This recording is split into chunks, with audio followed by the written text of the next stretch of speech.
Attention holiday shoppers, I'm Scott Stein and this here in front of me is the Acer C7 Chromebook.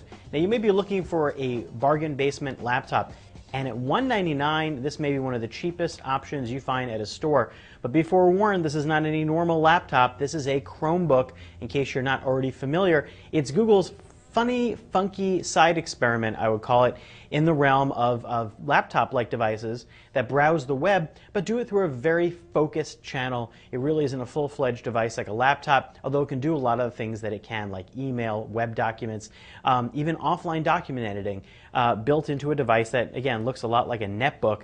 That's because it pretty much is, except with a different operating system inside. Now what you get here is a 320 gigabyte hard drive, which is a lot higher than what you'd find on typical Chromebooks. Samsung's Chromebooks that were released earlier this year used SSD up to 16 gigabytes, so 320 is a lot more storage space.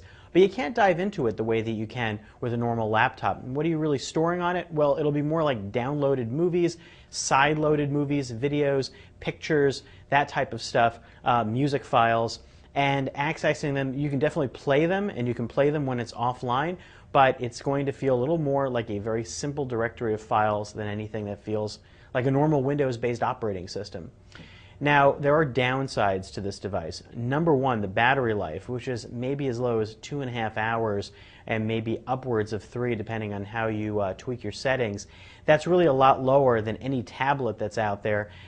Stay tuned for the full battery test that we do at CNET, but that's a downside. That's a big downside, especially if you're flying in a plane and you want to be able to use this thing when you're traveling. On the other hand, having a little thing like this that you can just web browse from, and Chrome OS is very good at web browsing and at doing anything that you would normally do inside a browser in terms of Flash-based stuff or any sort of detailed online work. Well, that's all doable here, and the trackpad works well enough. The keyboard works well enough. It's not really anything shocking or surprising.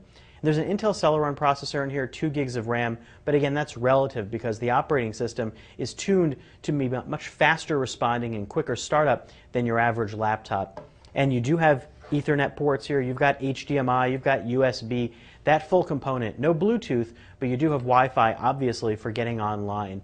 And again, getting offline is a little bit of a tricky affair. You can do offline Google Doc editing, and you can use certain apps offline, but the Chrome Web Store, which runs its apps, are really web-based apps that don't run exactly the way you'd expect, in my experience, compared to something you'd find on iOS or Android.